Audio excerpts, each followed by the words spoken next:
Okay. You look good. Thanks, Mama. I'm trying. You look good. Okay, so it looks like we probably should be live soon. I don't know. I talk to my peoples. What up, y'all? It's me, the Lez on the Mic. Let me fix Hey. it. That's for girl Kasha right there. I'm trying to see if I can. Hey, y'all. I know Hi. it might be too much with the screen the way we're holding it. We're gonna try and see what we can do. Hi, y'all. I'm gonna flip it real quick and just we test it. We test it. We ain't gonna have no Teddy, baby. Yeah, I was like, I don't want to have no baby face Teddy Riley moment, so we're gonna try to make it work. I know. Okay, let me put that right here. So y'all bear with us while we get adjusted. I know. I'm gonna talk to the people. Yeah, Hi, y'all. please I'm talk to talking to y'all through the TV. Dude, I'm gonna flip it so y'all can talk to me. Ow, there we go. All up your nose and stuff. How y'all doing? Let's wave to some of y'all. Hi, hey. Hi, everybody. Hey, everybody. Yes, yes, yes. Welcome, welcome, welcome into the room. There we go. What up, doctor? How you Trying to get doing? my It's Facebook in place. baby. That's Kasha working it out. Swag baby, what's up? Top dog, I see you. Hello. Big swang, what's up? Grand G, hi. Okay, so we vibing on Facebook. Okay, cool. You How you good? doing? How you doing, Big Lez? Hey girl, let me flip them around, make sure they can see so we don't have Okay. any baby face drama. I know. I feel like Teddy Riley. I feel like the one who don't know how to operate everything. I know. You All like right, baby y'all. face. You cool, calm, and collected. We trying. You're a little dark. Okay, so this is how we doing it. You know, we got the Zoom stream thing in effect, and I'm letting y'all see Sure. the screen instead of me. There we go. So let your people know if they go to your Facebook, they should hopefully be able to see you on the Facebook Well, tell broad. them what it is. I'm not going to touch nothing. It's already going. Okay, perfect. So Okay. speak again. Hi, Miss Big Les. How are you doing today? Hi, girl. I'm good. I'm great. I'm Man, look, amazing. this is gonna be a relaxed girl chat. I'm already fanning out over here. I'm Stop just in it. love with you, in love and love and love. You've Let me been a just tell sweetheart the since the day we met, and I appreciate you so much. Thank you. thank you. Let me tell y'all how I met her, if you don't mind me sharing. No, no, go ahead. Break it on down. So yeah, I was actually I have a mutual friend of hers. His name is Dave Brown. So I actually saw a picture of Les on Dave Brown's page, and I was like, man, I want to meet her. I've admired her since the '90s when I wanted to dance and when I wanted to VJ, DJ, and host. I was like, man, I think I'm Big Les. People used to be like, you remind me of Big Les. I'm like, for real? So I was all in my feelings. I loved it. So long story short, I was doing some red carpet interviews, and I think McDonald's was sponsoring it. Yeah. I was walking after interviewing someone and I stopped her right in her face. I said, you know, you look just like this lady named Big Les. And she smiled just as big as she's smiling right now. I said, you Big Les, right? She was like, uh-huh. And I was like, okay, God, you manifested that thing because I really wanted to meet her. And look how it happened. I appreciate you, girl. Thank you. I hope y'all can hear. I got the fan on. It's a little hot, doors open stuff, but you know, we're getting it Let us done. know. Got to Let us support. know if y'all can't hear us. Okay, let's see.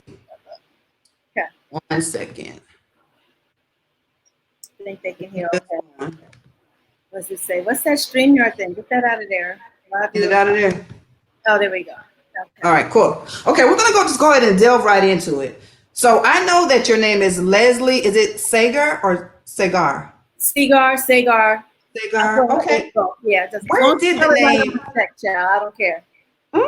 Sounds good to me. Where did the name Big Les come from? It's interesting because I've been muscular most of my life, and when I got into the industry, people would look at me and think that I was a track person or a basketball person. I'd be like, no, I'm a dancer and a gymnast because gymnasts aren't my size. There's a picture I have somewhere on my page with myself and Simone Biles, and she's literally like up to my breast. Most gymnasts are like 4'9", and I'm 5'4", Wow. average female height.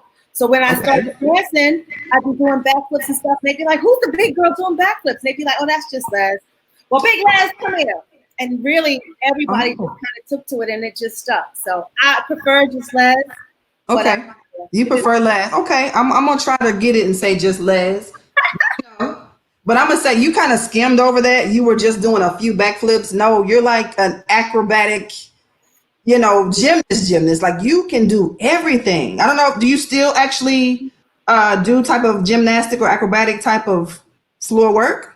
Yeah. It's interesting. A lot of people don't know that even though they see me do like some back handsprings or whatever in the music videos, is that I was a full-on, full-fledged gymnast, full scholarship. That means Wow. balance beam, uneven bars, vaulting, the whole bit. And yeah, I'm blessed that I'm able to still really do some tricks. I do go for the soft landings now. I had some major surgery 2 years ago, and Okay. I'll delve into that. Okay. As you know, I'm working on my book and my documentary, so there's some things that I'll leave out. But if you look on my page, you'll see I'm doing trampoline, I do trapeze, I do aerial yoga. I jump out of planes. I'm not afraid of heights, water, none of that. I'm that chick. So Okay. Jump out of plane. We'll tackle that another time. Okay. So how did you go from being a gymnast to saying I want to be a dancer slash choreographer? well, I was a New York City club kid, which means even while I was like in school or, I studied gymnastics, I'm a YMCA child. And literally they're Okay. responsible for helping me get my scholarship to college. But I'm a New York City chick. I'm from Queens, New York. And I always used to hang out in the clubs. You go into the city, 16, 17 years old, and you get into the club scene, whether it was the hip hop Latin quarters thing, or for me with house music that really a lot of people don't know was my start. I'm a house music dancer before I'm a hip hop dancer. Okay. But I went away to college, and senior year, what do you do next? And I was itching. Music videos started coming out. I started seeing like Paula Abdul and Janet Jackson and Vanessa Williams and Jodie Watley. And I was like, I could do those Mhm. videos. And I'm doing it in my dorm room, learning the routines. And I was like, I'm going back to New York.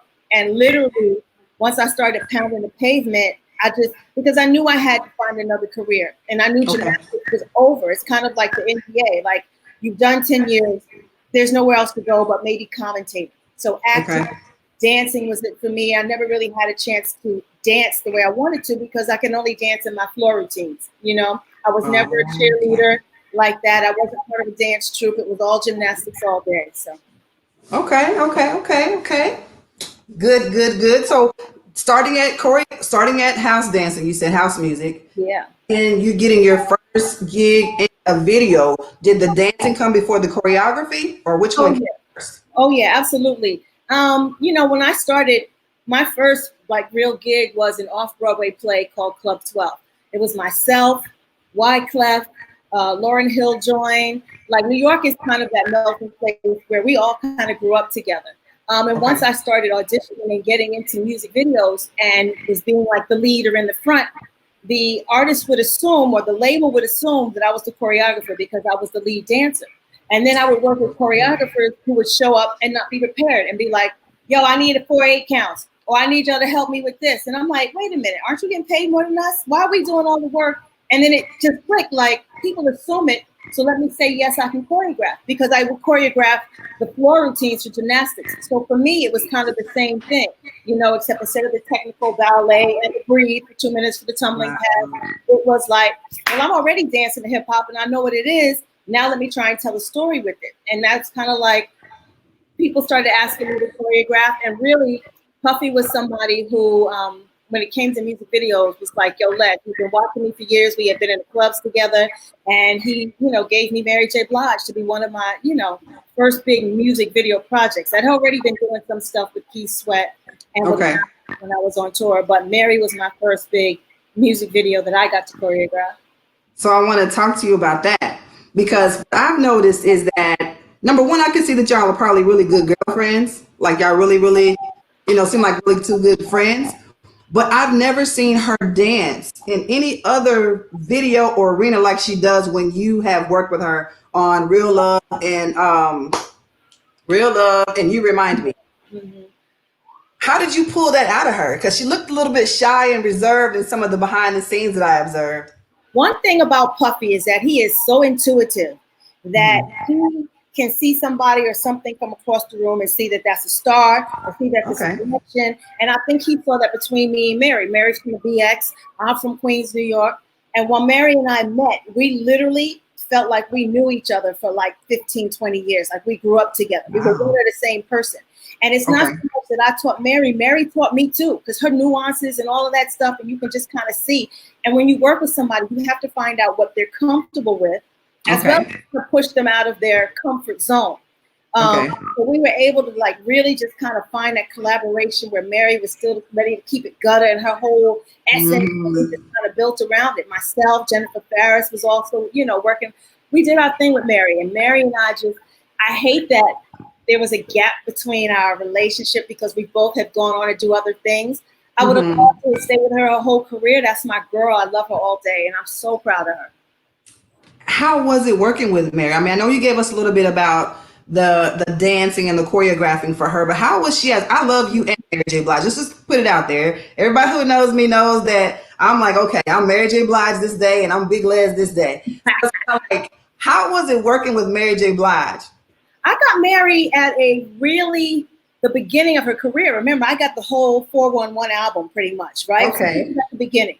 And this is when she's still living up in the projects. This is when she's doing all these shows. She's doing, her songs are on the radio, but the money hasn't started to come in yet, right? The family starts to turn, or the people around you start to turn. You got to start watching the accountant, the lawyer. You got to get a lawyer for the lawyer. You know, she was stressed and the money wasn't rolling in. It was a lot of promotion. So it was a lot of tears for the both of us, because I was at the beginning of my career about what I do next. You know, she's not making a whole lot of money. So it was we were newbies, we were babies. And she was, with me, she was kind, she was open. She shared her fears and her tears with me. You know what I'm saying? Like, we were in the trenches together. So it was just kind of like, she was never, Mary's not nasty. She's gonna tell you like I'm gonna tell you, like if your shit is foul or whatever, that's just the New York in us, and we're breaking it down, and you got to go. You got to get up out my face. It is what it is. It was never like that between us or in the company we were with. But I know at the time she was surrounded by a lot of people that just, you know, the sharks start to come, and you can only be so calm or so nice for so long. But, you know, I was there to support her and hold her hand as best as I could, because I was learning as well, you know. Well, I like that. And that kind of led me into the next question I wanted to ask you, because my thing was, a lot of women kind of wanted, they envied you and wanted to be you. And a lot of men wanted to be with you. So it's kind of like, how did you balance that energy coming from both ends? Like the women are like, man, she's so this and she can dance. She's beautiful. She's, you know, empowering. And then how did you balance the two? It's crazy because what you say is not what I felt. Because when you're in the trenches auditioning, right, you forget, I don't look like anybody else in the room. Most of the dancers are 100 pounds and 5'2". I'm 5'6" and 150 pounds. So already that's a disadvantage for me. I have to spend the first 15 to 30 seconds every time I audition that I have to be the baddest bitch, which means I got to start off with a backflip. I got to show range. I got to do floor work. I got to do some technical stuff. I got to do spins. So, I never felt like, oh, I want to be you or anything. And I didn't really feel like men were checking for me until, like, you know, they have all those fantasies once they start seeing the handstands, like Martin pulled me up on Def Comedy Jam or popping around video, and everybody knows that I'm, you know, they have that, she's flexible, she's strong. You know, I had like 8% body fat back then, you know what I mean? But men never really, I can't say they didn't approach me, but I just, you know, you just kind of take it for what it is. I was so focused on the job and the next job and the job after that, that I don't remember most of my resume until people mention it, because you're so focused on showing up professional, meeting the people on the set. Let me make friends with the director, the assistant director, the casting person, this producer. Let me work the room. Let me put out good quality work. Let me show up on time. Let me be professional. And that was the thing for me. So I kind of was oblivious at those moments until I got like on tour, and then got to, like, you know, where all the hard work is done already. Tour, you get to kind of just chill, kick back, and show up for the show. See, and you said something really key, is because I feel that way. Like, I'm from Texas, so country, all those good things. It's good to be kind of thick. It's good to be kind of, you know, just be you in a sense. And here, moving to California is a different story. So I feel like I don't fit in. You know what I mean? But that's Sometimes all. like, I'm sorry. I don't fit in. And no, and I was just gonna say what you said was just so surreal because what people tell me now, like you can say I didn't really feel like that at the time, you as a dancer, but the way you radiate on screen or on stage, it's like I don't care who is out there, all eyes go to you. Well, thank you. The thing is that, can you hear me? I can hear you. Oh, there you I go. thought you Okay. was texting that it was a little bit of an echo, and I was trying to ask them, Okay. was it still there? Let me say this. Like growing up, I was always the tallest girl in the room. You know how they line you up in size order. I'm in the back. You know, when in the gymnastic world, I was probably one of the biggest girls in there. You know, not Hmm. being the only black girl because there wasn't a Simone Biles or Dominique Dawes and all of that other stuff. There were very few of us. Right. I'm the only black girl. I'm the biggest black girl, and so of course, I was wearing a bra in like the fourth grade. So I had guys like pulling my bra strap, you know, big bubonic boobs, they would call me. So you develop a complex. And as Okay. fit as I was, I honestly didn't take my t-shirt off at the beach until I was like maybe a junior, senior in college. You know what I mean? So I didn't find that comfort zone in my own skin for a very long time. And so even now, like I've read some comments on one of my posts not too long ago where somebody said I look like a butch. And I just was like, that's really Wow. up that you would take someone like myself, Layla Ali, Lisa Leslie, Serena Williams, whoever, who are physically gifted in this way, Yeah. from God, and that our gift requires us to be physically fit, better in shape than most men or women even half our age, Yeah. that it has to define our sexuality at all. You know what I mean? And I got it twice because I'm muscular and because of my name being shortened, Les, as people be like, Yeah. lesbian. And I was like, the two don't Get even, out. like, what? What are you talking about? People create their own narratives. You know they create their own narratives. You know they create their own narratives. And you saying that, I go back to the fact that even with the hip hop industry, it was such a male dominated industry at the time. Did you feel intimidated at some point, like to give up because you know what? People don't really like my look. This is a male dominated industry. I may not be getting chosen like I want to be getting chosen. Did that come into your mind? Never, never. One thing about gymnastics is that it gives you confidence, right? And you have an ability that 80% of people on the planet don't have. So you Okay. and because it's a solo sport as well as a team sport. So not only do Hmm. you have to perform your personal best for yourself, you have to do it for your team. So when people say no to me, plus the way my mother raised me, you know, Black women are raised very confident to embrace your skin, your color. Somewhere along the line that got deviated, and that's a whole other thing with the plastic surgery, but we won't go there. But for I the got most it. part, Black women are raised to be confident and proud of who they are and how they look and all that other stuff. And no, the business there was nothing about the business that made me be like, all right, I'm just throwing a towel. That's not even my nature. Most athletes don't have that in them anyway. You got to learn the trick, and we'll do it 8,000 times till we, bust our nose and lose our front teeth to master the trick of the skill. So that's kind of really how my personality is.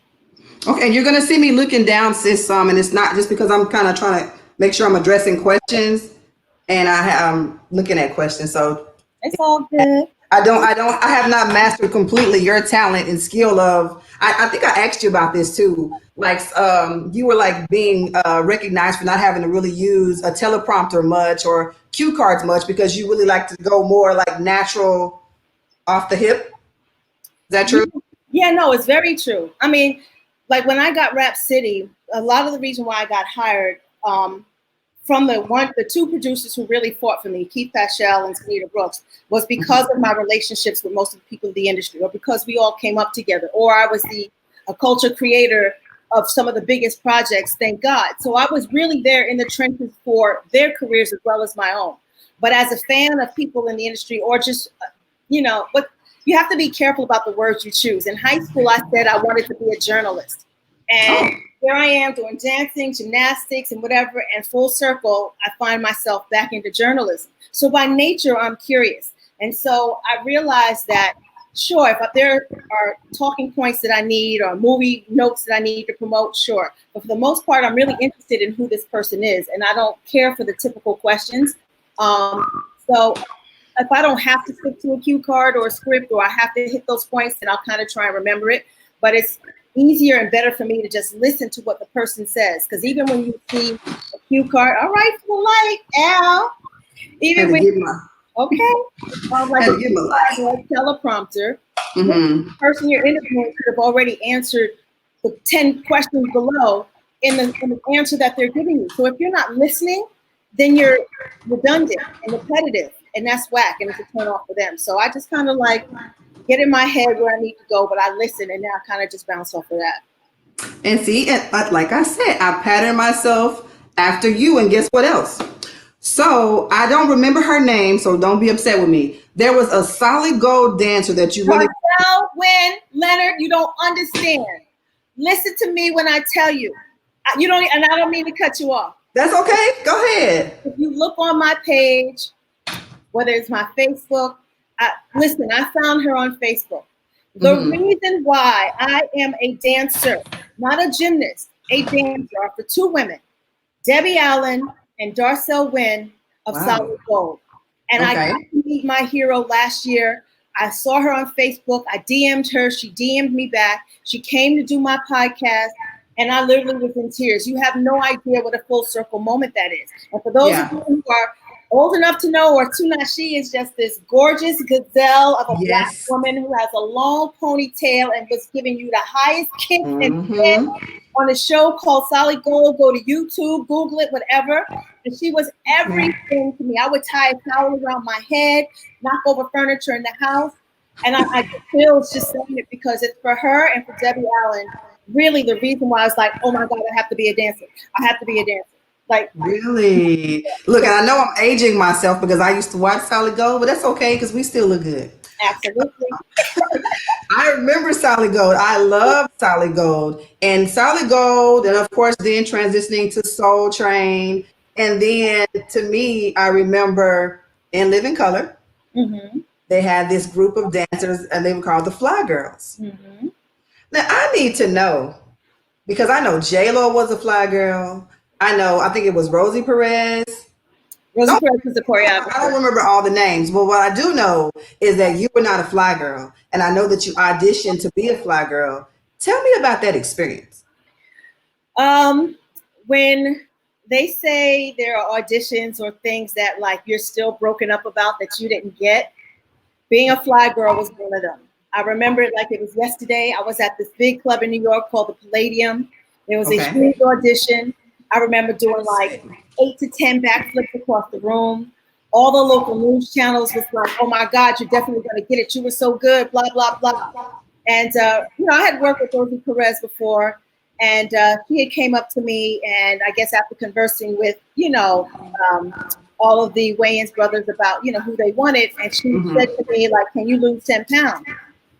And at that time, J-Lo was bigger than I was. She was a thick girl when you look at the footage, and I was, even though I was muscular and I read bigger on screen, I was smaller because I had literally no body fat at the time. And I just was like, sure, I can lose 10 pounds, not a problem. But I think they already knew who they wanted going in, and like there's a thing in casting called the breakdown. And they had an open call. They really should have just said light skin, long hair, Latina, whatever. Because if it's about the skill, then there's no reason why I should not have been there. No reason. But that's how auditions and stuff are, right? It's about the look. Sometimes you don't get a job because you're taller than the person, the co-star that they already have hired. But sometimes it's really about the men who are hiring and if their dicks get hard. And if I didn't make anybody's dick hard, then I'm not getting a job. And it's really just that simple. So, but the blessing that came with it is that the saying is that rejection is God's protection. And even though I was broken up behind that for like months, I got Rap City literally right after. So that was the blessing. And that was something that happened for 7-8 years of that show. So I understood. You know what? And that led me to my next question. That's why my light went away for it right quick, because I had it on my phone sent to me. So this is the question. This question comes from Keisha Bradley. It's a friend of mine.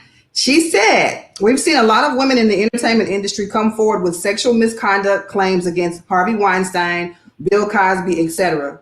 Being a choreographer, I always miss that word. Choreographer, there you go, see? Being a choreographer, have you experienced any sexual advances of any or any inappropriate behavior towards you? Uh-oh. Well, I mean, the answer is obviously yes, in the sense, but see, I'm a different kind of chick, right? I'm a very New York City, in your face kind of chick. And my heart goes out to anyone who has been raped or molested or made sexually uncomfortable. I think when I'm approached and men will shoot their shot, I've never had somebody put their hands on me. I've never had somebody try and back me into a room or into, you know what I'm saying, and force themselves upon me. I've just had shit talk to me enough. And I think because I'm large in stature and athletic and scrappy, that anybody who probably thought about doing that, who didn't have a gun or a knife in their hand, knows that they was going to try in their hand. So my heart goes out to all of them. I've had experiences in ways where somebody has made a comment to me about, well, I'll give you the job if. Right. I'm like, Nick, I've never had to fuck for a job. I'm like, sorry, have you seen me, what I could do? And thank God I've had the sensibility to say that, because there are women out there who are so hungry for the job that they'll do anything. They will drop to their knees and lift their skirt.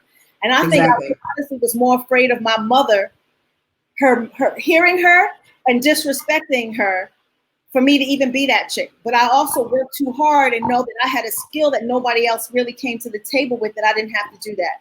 But yeah, I could tell you stories about so-and-so who did this, and maybe I will in my book or my documentary, but it's nothing that, you know, I'm going to be calling the cops on, and nothing I didn't handle, so. Okay. Well, you know what? There's a few other questions that I have about interviews that I'm going to actually kind of hit up at the very end. But the one thing that I really wanted to know is, I mean, I have followed you for years. I have dug all through your archives, and I've noticed that I have never seen anything on social media or you speak about a relationship. I've never heard you speak about real love, no pun intended. I've never heard you speak about dating, relationships. Like, did you have that? I mean, because love is something that you want to publicly express sometime, not keep private. So you want to talk? I mean, what about the love life? Like, what happened? What was it? It's so funny because the people who know me absolutely know. I've been in some really long relationships. I was in a 5-year relationship with somebody who now is really famous. He wasn't at the time, and I'll. You care to share? No, not until I, do the documentary or the book. But the ladies love him. He's beautiful. He was a good dude. He's a good dude in essence, and I'll say he was young, but he cheated, and I don't have the tolerance for that. So literally, our 5-year relationship ended in 30 seconds. Excuse me. And then I was dating. I've had my share of, my NBA and my NFL and my other hip hop cats and all of that other stuff. And then I was in a relationship that ended a year and a half ago for 17 years. And he also did it. I found out year 15 that he had been having an affair with one of Usher's dancers for 2 years. And I'm not a chick who's big on forgiveness. And I said, okay, let me see what this looks like. I talked to 12 couples, married couples who have been in a relationship, and they were just like, give it a try, go to therapy, the whole bit. After therapy, starting year 16, I found out he had also been in a relationship with somebody for 8 years. What? And so I had to do all I could not to go to jail. So, but yeah, he's somebody who's in the industry. He worked for Ariana, for Usher and whatever. And I'll tell all the details again in my book and in my documentary. I'm naming Rock and Dime and all that other stuff. But I do want to take a moment to say to women, make sure that you know what your rights are. Obviously, the words divorce or separation means something. And thank God, even though we were together, we lived together literally for the full 17 years. And I recognized that there was no common law in California. But I'm a street smart and I'm a book smart bitch. And I made sure that I had documents signed to protect my assets. Also, there's never an amount of money that you can win in a court case that is going to give you your time back, your fertility back. When somebody has unprotected sex with someone else and they put your health at risk, there's no money that can take care of that or what it does to you. But thank God I was smart enough and strong enough to take it to court. And all I can say is the word settlement. But I'm also glad that a motherfucker is held accountable for being disrespectful to somebody who was your best friend. And the thing is that I say to people, or especially to men, you can choose not to be in a relationship. You can be a bachelor for the rest of your life. Why do you have to say, I want you, let's live together, let's be together, and then you disrespect me, not just behind my back, but to my face. And behind my back is when it really counts. But you know, that's settled. I have moved on. Life is good on this end. You know, I'm dating, I'm shopping, I'm looking. I'm ready for whoever can elevate me, and we can travel the world together and jump out of planes and stuff together and all of that good stuff. But to answer your question, I think I loved kind of the mystery of the fact that people didn't know, because so many people were so busy trying to assume that I was gay. And I'm like, first of all, if I was, I would have came out with a book like Ellen, have my own TV show. Like I would have milked it for all it's worth, but it's not. Right. But I also have had some really high profile relationships that were nobody's business. You know, and social media really wasn't even around during the crux of most of those relationships for me. And what happened too is, even with the ex that I'm talking about, is when Facebook came out, we started to put out pictures and stuff on there together, and the comments were crazy. Yo, you fucking Big Lez, she got them big old bitties, blah, blah, blah. Yo, that's what you should be with a ball. Like, it was crazy. So we just opted not to do that. Yeah, not to be on there at all, you know? And that too is a gift and a curse, because then you kind of want to make to claim you. And it's like, wait a minute, why are we getting roped up in this social media and giving it all this power about what our relationship is? Like, that's some bullshit.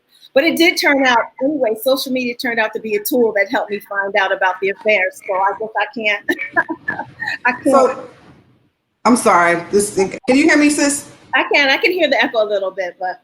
Okay, so let me ask you this. So in reference to that, I know it's still a fresh situation, but this is what I want to know, because you said 17 years y'all were living together. Mm-hmm. I'm just trying to figure out how can someone have an outside relationship for 8 years? You know what I'm saying? Like, how did he even maneuver that? It's funny, because you feel like when you hear other people's story about, how did you not know? How could you not know that he had a relationship? Well, he works in the industry, and he also has somebody who toured. But one of the girls literally lived 2 miles from my house. I'm not a chick who snoops. And if I can reach you at 4 o'clock, 5 o'clock in the morning, if I'm in LA and you're in Morocco and we're FaceTiming for 3 hours and nobody's in the room, or I can see everybody in the room, and you never miss a phone call, you never call me a wrong name, I never ask to look at your phone, you show up for me, like, and I don't know what relationship I thought I was in.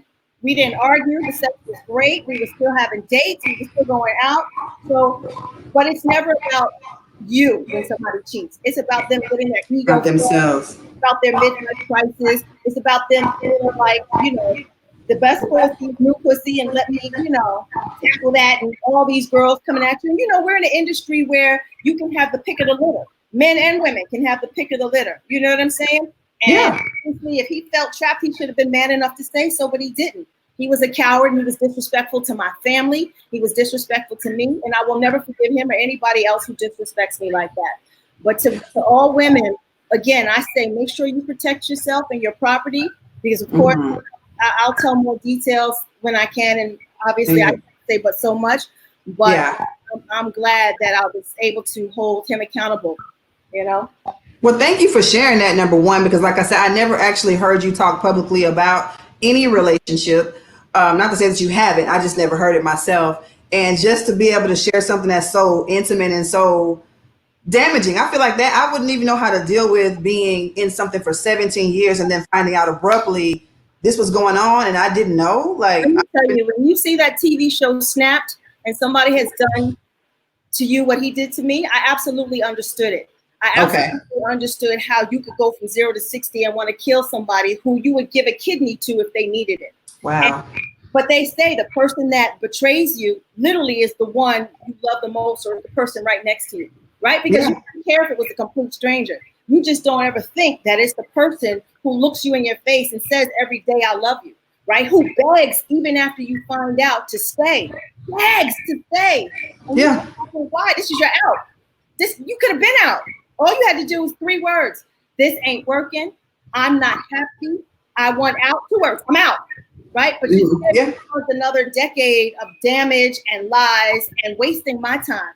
I could have been off with another Prince Charming and had a family of 3 in the whole bit. So that's the part that I had to can't get back that time. I get back. And I absolutely had to go to therapy and work through it and stuff. And I'm in a much better place. I'm not, I got my closure in court, part of it, for the most part. But I'm moving on, and I'm taking none of that bullshit baggage with me. For the next man, whatever. I'm not going to hold him accountable for the bullshit that punk ass did. So it is what it is.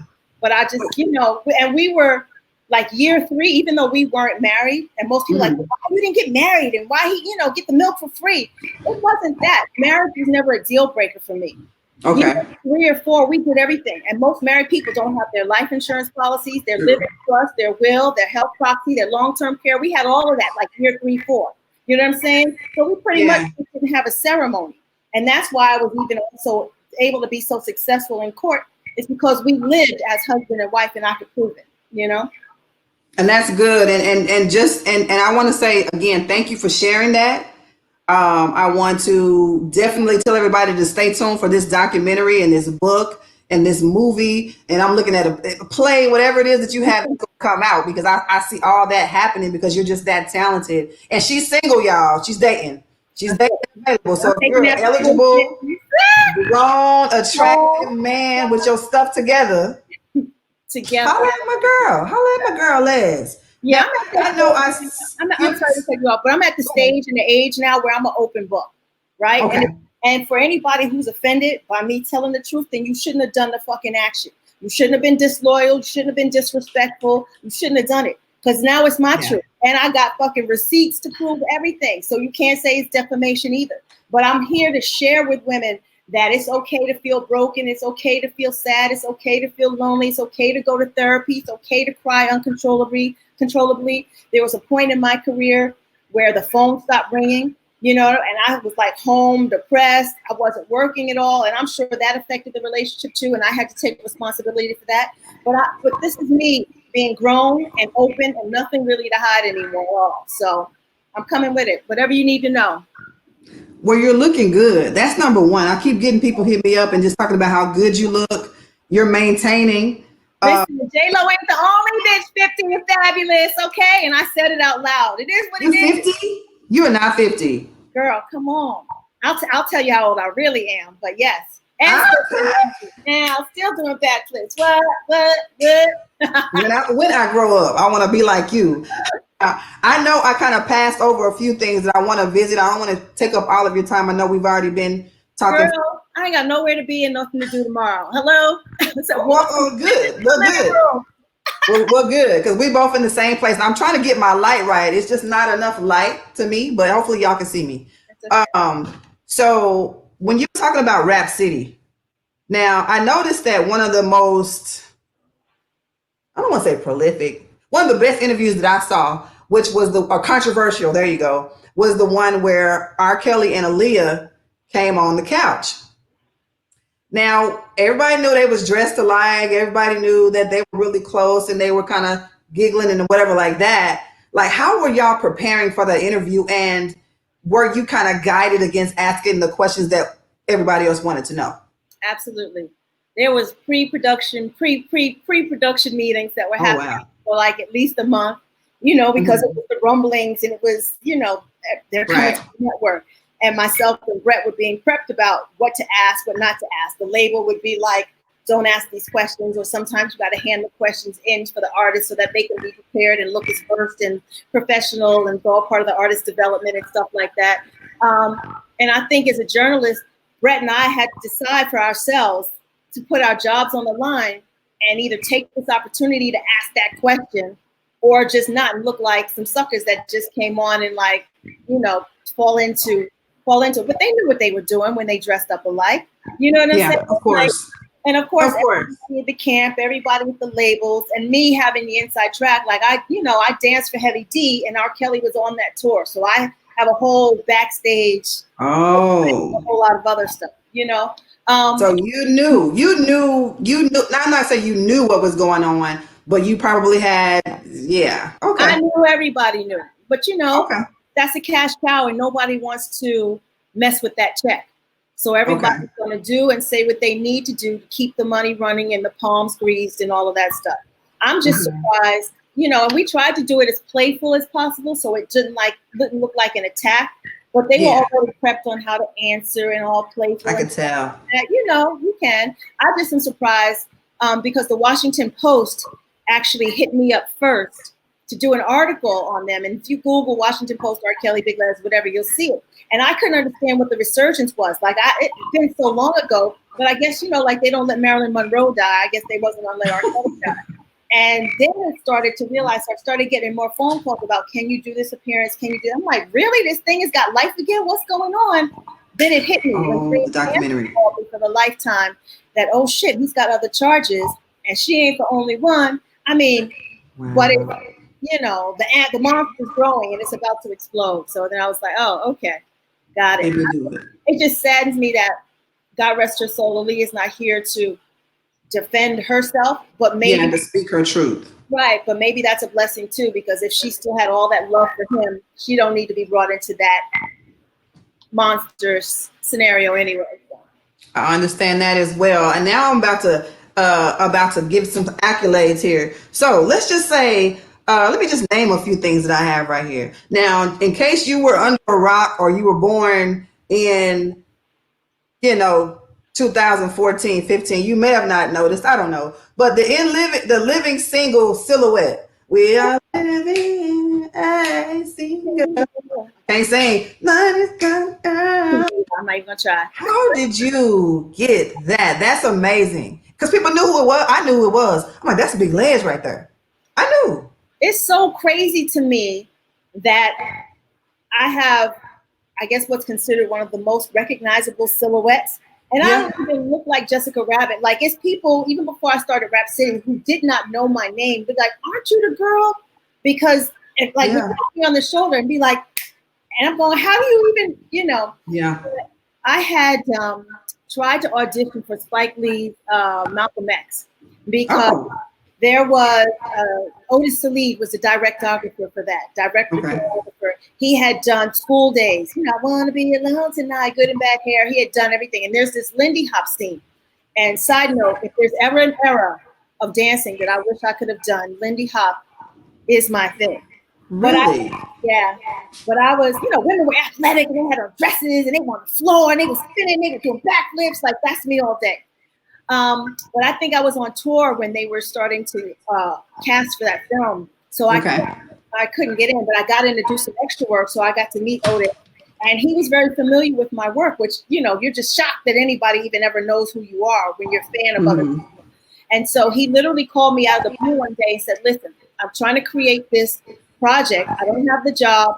There's no money yet, but I think we can get them to give us some money if they like my vision.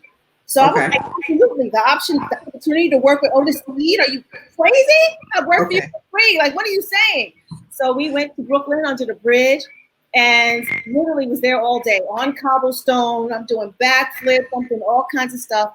And what's interesting is when I see the final edit, I think there's maybe one version, there's a front flip in there, but the one that goes to the air, there are no flips. And I had been flipping all day. And then that back you see at the end is me going, whoo, tired. That was like take 9. That part. Yeah, and I was like, whoo, Lord. But his vision is just a gift from God. And when he said that they loved it and they want to use it, who knew that it would have this life that it had? But again, that's another blessing that people always confuse living color with living single. And I'm I'll take it. I'll take it. There you go. And that's one thing I think even now, like if no one, like you said, don't know your name, they know that girl that was dancing in that video. And that's iconic. So you did that. Let's see. You were definitely a host on Rap City, choreographer, gymnast, actress. Yeah, I got my feet wet a little bit. I'm trying to do a lot more. I think because I spent so much time touring as a dancer and then traveling with Rap City, you know, it was hard then. Remember, we didn't have social media. The word branding didn't exist. They almost tried to tell women that you were doing too much. You know, if you remember when J-Lo started, she had to make the dancing go away in order to be taken seriously as an actress, and then Selena came. You know what I mean? The So, movie Selena. Yeah. right. So it's almost like I started doing so many other things. Radio happened for me, and I started doing radio for years. And so it wasn't like it is now, where you can do 10 things and cross promote and cross brand, and it's a gift rather than a curse. Even now, if you notice, they embrace women who are pregnant and work through their pregnancy. Whereas before, like in Sherry Carter's case, they only want to shoot you from the neck up. They don't want to show your belly. You know, God forbid if you come back and you don't have the right snapback, well, they will put you on at midnight instead of, prime time. But now they embrace it. You know what I mean? So it was a whole different era. And I think I had a more difficult time, and I hope this doesn't hurt me, when I auditioned for my counterparts of casting director, because I was so familiar or came up with a lot of them. We get in the room and be like, hey man, what's up, girl, blah, blah, blah, that nobody could see the character that I was coming in for. Oh. But I also have to take accountability too, that maybe I just wasn't giving my best acting in the room either. And you kind of get distracted when you're talking to somebody and then you gotta, but that's the point, the part of being seasoned and well-trained, is that you can be able to snap in and snap out. I definitely have more success with other counterparts, but I hope to explore that a lot more. Well, I hope to see you. I hope to see you more. And I know that you okay. Well, I know that you also had another person that is a celebrity that you taught to dance. And she's pretty famous right now. I think she's even a billionaire. Oprah. I was like, who are you talking about? You forgot about that. You were on the Oprah Winfrey Show. Yeah. And I was like, look at Oprah. She had on some little biker tights or something. She was ready for her hip hop debut with Big Lez. And I think you taught her how to bankhead bounce. I had to do a version of the bankhead bounce. I did not. I was like, what? I did not know that Oprah did not really have any rhythm, because I hadn't met her before and I hadn't been prepped. And so even, a little bit of the bankhead bounce and try to, make it look bigger than it was a bit of a chore. But it was a blessing to be on that show. Like, who knew? It came out, I believe it was Candy Carter, who was one of her producers, I think, who called me, who I didn't know at the time. And I was like, Barry, what? And I was on a show with Barry White, who before he, passed. So I'm just like, oh my God. Like, universe aligning and all. Amazing. And I got to do backflips. I'm like, what? That's what I'm saying. I love that show. And I was looking like, look at there. Oprah Winfrey, she's a talk show host, and you ended up being a talk show host, and you had a chance to teach her how to dance. She didn't dance that well. I hope she, if she does see this video, you never know. She may see it. She didn't dance that well. She done got a little bit better. She didn't dance that well. Yeah. You were known for your flips and your acrobatic ability. Okay. Now, just to name a few. Now, I have some listed. Let's see, you choreographed. Did you help choreograph Remember the Times, or you just were a dancer? No, I was just a principal dancer in that. Okay, principal. I heard you tell me you was a principal dancer. Get your credibility.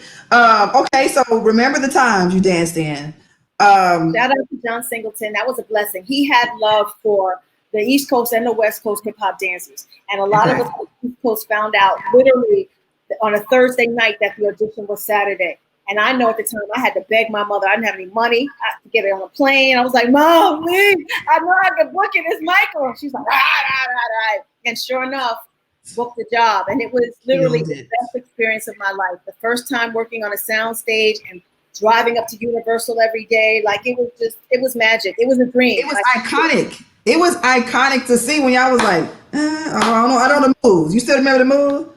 Some of it I do when it comes out. Yeah, I do. It was dope. You know what I'm saying? You fit the part of that. You did some. Now, what did you do with Bobby Brown? I was one of his dancers and choreographed some of the routines. Or co-choreographed with some of the other dancers, humping around, getaway. But I did the Bobby's Back tour, and he's my guy. Like, that was. I don't care what nobody says, and I feel bad for the people who didn't see Bobby in his prime. And Bobby's still, a great person. Bobby's somebody who literally, rhythmically, soulfully, like, I don't care how bad or whatever he is, he was that guy when he showed up on stage. Like, he was that dude, and we had to raise our game. Really, as a dancer, I had to raise our game to keep up with him. Did you ever work with Janet Jackson? I lived with Janet for a little bit. Really? That will be, again, in the documentary book. But yeah, right after the time, there was 4 of us that moved in with Janet for a little bit. you know, Okay. danced and we had some moments and all of that. So yeah. Okay. Who else do I have here? Of course, we know that Belle Biv DeVoe, right? When you in Poison? Nope, not You me. were, Shout out to my girls straight ahead. Those were them. We what? were all I on the thought you. same. No, we were all on the same tour together. It was BBD, Johnny Gill, Keith Sweat, the Triple Threat Tour, and I actually Got looked it. up to those girls because their synchronicity was so dope. Killed it in So dope. Poison. Had their ponytail, Killed it in Poison. whatever. But shout out to Straight Ahead. No, I was never a BBD dancer or You a were around the. You were around the way, girl, though. absolutely, absolutely. I remember. People How always was that? confuse me too. Huh? People would always confuse me with Terrible T from Oaktown 357, Hammer's Girl. Oh, oh. You say, got me So crazy. crazy. Everybody said that was her, but no. Remember that. But you asked me, what was the question? Around the Way Girl. So how was that audition? Because I know that Around the Way Girl, LL Cool J, so this is urban New York type of vibe. How was that audition for that? It's funny because the audition really is almost like what you see in the video because they show him or some of the guys sitting behind a table and girls coming in to audition, and that's kind of really how it was. It was the first time that I got to work with director Paris Barkley, who since then has gone on to do like The Walking Dead and LA Law and all these TV shows. He was phenomenal then. He's amazing now. But it was interesting because this is LL's first time really dancing. You know what I mean? See? Shout out to Jennifer Farris, of course. She choreographed Mhm. that. And they had me in this outfit that I look at now, and I was like, listen, ain't nobody in Queens on the neighborhood really rocking that, but okay. Okay, just hey, but the video itself it was kind of it was simple. It was kind of simple. It was simple. It looks like somebody filmed it literally with a camcorder. Mm-hmm. Around the way, girl. But we all was like, we around the way, girls. We standing on the block, so lollipop. We loved it. It So was perfect for me because this was probably one of my first big videos. okay. And of course, I'm from Queens. I'm like 15 minutes from where LL grew up. My neighborhood, of course, is like I'm from where Kid and Play and Salt and Pepper and the Disco Oh, Twins and Kwame and Positive K and I. We went to high school. DJ Wiz, like that's my neighborhood and my high school. And we okay. all grew up together. So we're like 15, 20 minutes from them. We're like 15 minutes from Nas down the block. Oh, Queensbridge. So my goodness! Like all that talent, all of them. something in the water in Queens, man. Something in the water. Y'all was holding it down. That's all it was. I mean, you I can keep going. Wait a minute. Were you a Soul Train dancer?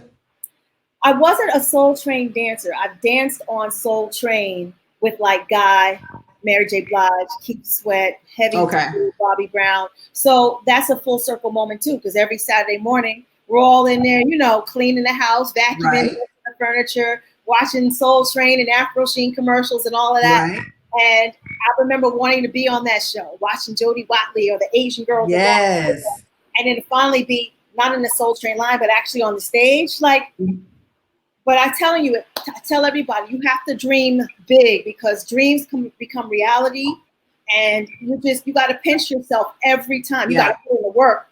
But my dreams are so big and to have realized so many of them. And I still have a whole list to go. I'm just blessed and grateful and blessed and more grateful and blessed. Les, tell me a little bit about just the journey because I don't really know much about your upbringing or where you're from. But some people are like really vocal, like, "Oh, I'm from the hood and I did this, I did that, and then I have this success story." But what about your journey? You don't have to go too deep into it, but start from where you came from and then to now in reference to dreaming big.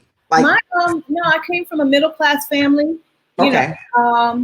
Right there in East Elmhurst, Queens, New York. East Elmhurst, Corona, Jackson Heights. Parents got divorced at the age of 2. My mom's a nurse. She did an amazing job raising me and my sister. And even though I only lived a couple of blocks from my dad, who I saw all the time, my mother was just hands-on. And I credit her for listening to the one person. I would break the furniture in the house and all that other stuff, who said, "You need to put her in a YMCA." And once she put me in a trampoline class, the trampoline teacher was like, she's really good, because I was such a tomboy, climbing trees in the neighborhood and the whole bit and doing flips and stuff, that she's like, "You need to put her in this gymnastic program." And literally a year later, I was competing in national competition. And so I say to all parents out there, when you see that your child has something artistic and creative or an athletic ability, nurture it. No matter how much you want them to be a lawyer or a doctor and all that other nonsense, my mother still to this day is shocked that I got a full scholarship to college, that I've been able to travel the world, work for like the biggest celebrities on the planet, all because of dance and gymnastics and doing cartwheels in the living room. But there's no major story there. My mom was a nurse who worked hard, put herself through school. You know, my dad was a metal worker. He didn't finish high school, but he was a Golden Gloves boxer. So that's where my athleticism comes from. You know, and I have a lot of women in my family who don't take no shit from Augusta, Georgia. So, you know, and education is key. So. But I think the story in that is just what you said. Not so much as that you have a struggle story, but just the fact that you dreamt big. And I feel like even regardless of whatever your upbringing is, you can have parents who have millions of dollars and send you to college and you still not have a mindset to have a goal and have a dream and then achieve that dream. So just the ability to push through that is what I'm saying. Like the ability to say, you know what, I'm dreaming big. Not only am I dreaming big, I'm going to take the steps to accomplish this dream. You know what I mean? I think what happens with us creative people is that the difference between us and other people is that dancing or music is our oxygen. And doing a 9 to 5 is the thing that you'd rather put a bullet in your head than to have to do that every single day. And I don't mean that literally, but you know what you're saying. Yeah. Like, oh my God, I have to get this out of me. I have to express myself somehow, some way, and I want to do this for the rest of my life. And so taking a regular 9 to 5 job is like torture to me, unless it is me being in a gym or in a dance studio or on TV or just being creative and letting all of this stuff flow.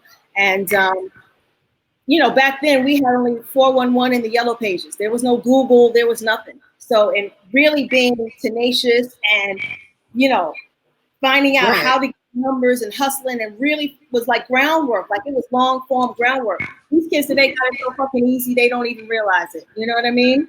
So that's why I was going to say to you, like, how do you feel like your career would have been different had you had the social media platform? And oh my God, I literally would have been a millionaire already. You know what I'm saying? Like, and I don't want to hate on anybody now whose journey's easier. You know, it's unfortunate that the casting people or these production companies or the branding opportunities are so caught up with the popularity and the following that they don't look at the fact that these people aren't really that talented, as opposed to the people who have studied and who have trained and can change persona and can give you that skill at the drop of a hat. Whereas you have to this person and beat them over the head. You know, my mother's like, please don't do a reality show. But imagine if I go on a reality show and punch somebody in the face. I'm gonna have a book deal tomorrow. I'm gonna get my own show tomorrow. I'm gonna get all these things that I've been working so hard to get, you know, but that's not the legacy that I want for myself. I'm not taking those shortcuts, you know. I already know that what's ordained for me is for me. And I definitely agree with, I'm sorry, sis. I agree with what you're saying, that what's for you is for you, but it's almost like you just in my head on these questions. So you mentioned reality show. I know that, you know, like Puffy did have like the Making the Band at one point. And I know that different people have these reality shows where they need a choreographer. Do you think that's something that you would be interested in going into? Like saying, you know what, I wouldn't mind being a choreographer on this reality show. If you look at the trajectory of my career, I kind of, once I got to a point in Rap City where there was a conflict in me still touring, because they were very gracious in the beginning, where they followed me on tour and I got to interview all the artists, you know, in Chicago while the tour was there or in these other cities, that I had to retire from dancing earlier than I wanted to because the television opportunity was there. And then the TV opportunity became the radio opportunity.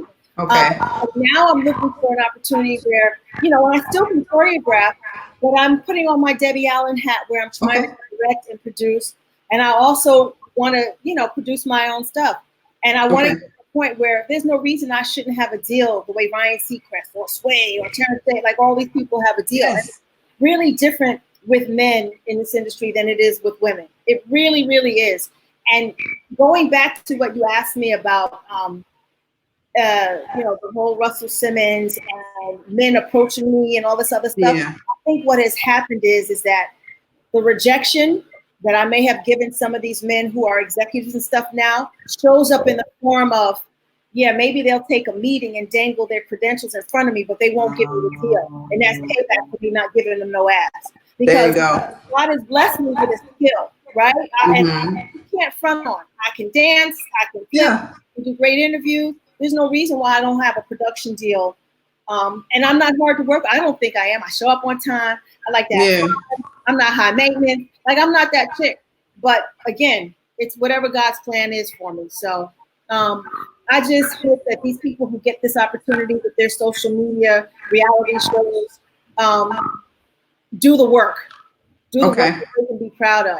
But yeah, so if I want to be a judge, and so you think you can dance.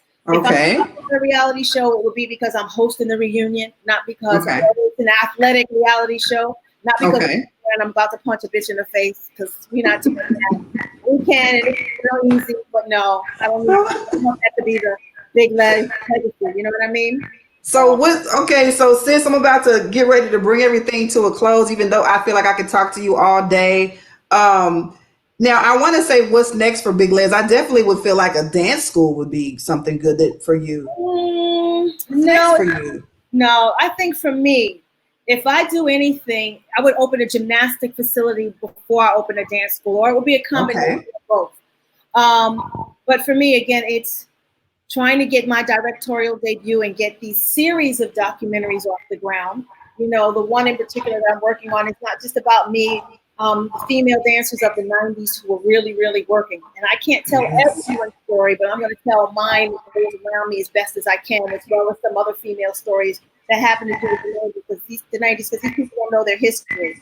Yeah. We want to do a book, and I want to do a trilogy of books. One that surrounds about my dance journey, one about Rap City, and that story, 7-8 years. One about women in radio. I'm Okay. going to do a documentary on cheating, because Okay. we're going to talk Do about it. it. You know, Yeah. I'm trying to Do a put, panel. A yeah, panel even. Like yeah, I know there's like hopefully when how do they say it when the world opens back up? When we've had our us alone time, that maybe they'll start having some revolt sessions that you could I definitely could see you doing that, hosting, moderating a revolt session on women empowerment, on the industry, on hip hop culture. I mean, you Big Les, so why would you not know? well, with you saying that, there's Yeah. still a whole bunch of people who are the new gatekeepers who don't know who I am. And then there are the gatekeepers like Puffy and stuff who do know who I am. You know what I mean? It's Right. them giving me that opportunity, because it's not that I'm not calling and I'm not trying to, facilitate this stuff for myself. But it's going to come and it's going to be right. And the deal is going to be right. Like, I'm not going to just be some chick holding a mic. Like, I'm going to have a production Right. place, executive producer title, like all the fine print is going to be right this time around. You know what I mean? So I totally know. And I feel like I believe you're a God believer like myself. God's timing, I feel like putting things into the atmosphere for manifestation. And I feel like these are one of the stepping stones because you didn't have to sit down with me. I mean, I'm a person who is a freelance media personality who's trying to create a platform for themselves. So you didn't have to sit down with me and talk to me. Not that I'm feeling like, I'm nobody, because I'm definitely somebody. no, you absolutely are. And Yeah. I embrace my fellow sisters, us microphone fiends doing what we do. I embrace Yeah. that you were just so gracious to me, that your support, that you even wanted to talk to me on this. You know what I mean? So Mhm. for everything that we've talked about behind the scenes, thank you for that too. And you're And welcome. You're welcome. so if I can help you, listen, there's enough room for all of us to blow up. Yeah. You know what I'm saying? And anybody who says no or has got that and there's a lot of jealous females in this industry, or insecure people who are even your A-list celebrities. You'd be surprised. Oh, And there's room for all of us. right. But I got a Well, couple more boxes I need to check. My okay. action hero thing. Oh, I can still flip. You know what I mean? okay. That. Okay. Yeah, if I can get to Broadway and just have something to dance in 4 or 5 nights a week where I don't have to sing, because that ain't my thing. The lip sync like some people. Absolutely. I would do it, but I would love it. So Promise me you will have, or let me have you back whenever you drop your book or whatever you do your documentary, so we can delve more into like what it's about when you're getting ready to drop it, because I'm sure you're going to be touring and talking about it. Just promise you'll absolutely. give me a little bit of your time to do that. Absolutely. Thank you so much, sister. I wish you the best. I know we might be standing on the red carpet next to each other one day. So Yes. And don't go just yet. Don't go just yet. I have a little game. I like to play a little game with my guests before they leave, and we'll see how this goes. So this game with you is called Truth or Dance. okay, so I'm trying to turn on me. I got booted off my other IG I'm live, so I'm sorry. switching over to my other page. Okay. Okay, I'll wait for you if you need me to No, wait. no, I'm ready. I'm Okay, ready. so your game is entitled Truth or Dance. Okay. Okay, so now look. Hopefully, I get some dances out of this. Some dance move, one dance move, two dance moves. Okay, so first question: is it true that you used to date Bobby Brown? Oh, false. No, Bobby's my brother. Okay, okay, And okay, let me say this: any artist I've ever worked for, I've never had a relationship with. That was not my okay, thing, ever. okay. Second question: truth or dance? Were you upset that you were not chosen to be a fly girl on Living Color? In Living Color. Absolutely, because I felt like I could dance, if not better, just as good as the girls who were chosen. So I was like, "What? What you talking about, Willis?" Yeah, Okay, okay. still till this day, it still kind of stings, even though it To gave this me. day. It's To this day. It's all right. yeah. Okay, last question. Now that you have managed to keep your love life private throughout your years, do you care to share the name of one celebrity that you have dated? I guess this is where I dance, because otherwise you're gonna have to wait for the book or the documentary, because I'm not gonna give it away on social media. Wait, I So gotta do you dance up do underneath. you do you need It look cute underneath, so I gotta do give you. you, okay. Hey. I gotta give you. I'll take it. I I'll got take it. sweats and bunny slippers on under here. That's all. Look, we both got the bottom party right over here. Right. Well, thank you so very much, sis, for letting me interview you and for playing my little game, for being you, because you're so, so, so, so humble. You really, really are.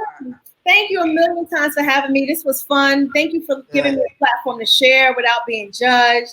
I appreciate Yeah. it. I wish you all the success in the world. We're going to work Thank on you. something together in the future. Don't know what it Yes. is, but we're going to figure it out. Thank you so much. And all right, girl, well, I love you and thank you very much, sis. Smooches. Be Bye, blessed. girl. Let me talk to the peoples real quick over here.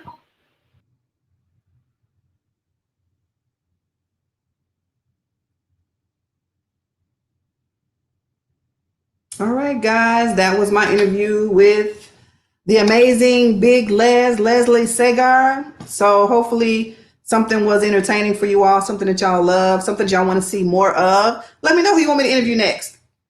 I'll try to see if I can make that happen. So until then, it is late and I am out. Be safe, stay at home, be blessed. You are in the mix with Kasha Brown.